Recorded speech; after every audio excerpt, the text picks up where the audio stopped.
রাধাকৃষ্ণ পূজায় অন্নকূটে ভক্তদের ঢল নেমেছে। হাওড়া গ্রামীণ জেলার বাগনান ব্লকের হারব বাঙালপুর বারোয়ারি পূজা কমিটির আয়োজনে ও হারব বাঙালপুর টাওয়ার পোলের নিকট রাধাকৃষ্ণ পূজা উপলক্ষে হিন্দু সনাতন ধর্মাবলম্বী মানুষজনের ঢল নেমেছে অন্নকূটের অনুষ্ঠানে। এলাকায় গিয়ে দেখা গেল উৎসাহ উদ্দীপনা চোখে পড়ার মতো। প্রায় 8 থেকে 80 বছর কৃষ্ণভক্ত ও গুণগ্রাহীরা সপরিবারে মিলিত হয়েছেন।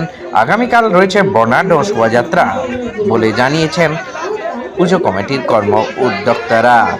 দিনকে দিন পুজোর আয়োজন ও পরিধি ক্রমাগত বেড়ে চলেছে বলেই জানালেন হাওড়া জেলার আমাদের নিজস্ব প্রতিনিধি বাবু হক। আপডেট পাঁশকুড়া নিউজের জন্য।